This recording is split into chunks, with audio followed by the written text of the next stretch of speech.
kati ze full figure inzo kuleta abasirikale bankwate atandikirawo ye bani that's stupidity. Me, son of Mirundi, grandson of Yohana Mirundi, full figure inzo kunkolanga bwe yakoze Doniasia. That's a lie. Let her try. Omanyi bagamba woba owulira nti oyina amaanyi lwana ne bewenkana nabo otegeere netuyinza kwoleseza amaanyi ku banafu okitegeera kati oyo omukazi Doniasia bibeera ali ku TikTok bivuma abantu kati omusibire ki era tisobola musiba tali muliigi zaffe okitegeera kati full figure bayina okusiba yeffe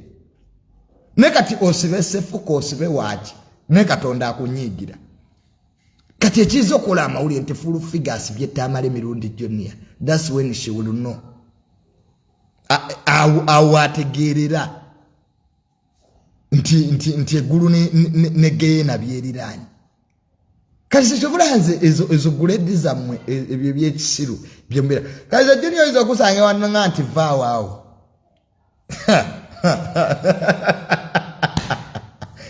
nze Tamale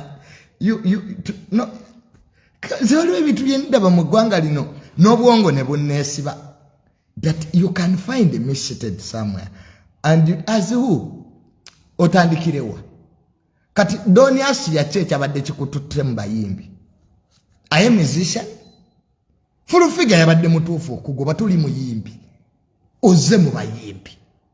kati kyovolanga iwana entuluuda webayita bannamawulire gwewanda byeyo nga nyenda mu bayimbi nze sibeera mu bayimbi omugenzi yali ababeeramu naye kati ze Junior kati bere mu bayimbi ndi producer kivula bajja bagoba nnyo babaswazi Doniasia bamugobye ne bamusiba gye nawuliddeko put behind ki bars kati full figure enensi full figure siiyo baizawe full figure ebintu byogenda ng'okulaakulaa byegendereze okitegeera bintu ebyo biveemu full figure ebyokukwatakwatawo abantu ba TikTok baleke naawe obavuma nabo ne bakuvuma nze sebo olunaku lumu ba lawyer bankubira bakozesa aze yabakubira Wisdom yajja nangamba Junior omanyi nti ba lawyer full figure bakozesa okusiba abantu mbu kati ba lawyer ne mbakubira ne banga nti full figure ze wano mbu ngayagala kuloopa mbu mukoti na sheka nze nina baganda bange ba lawyer bana mukulu wange John Mirundi be bakola amateeka mu parliament mukulu wange omulala ali mu oil petroleum mukulu wange omulala dokita mukulu wange omulala ali mu state house omulala ali mu KCCA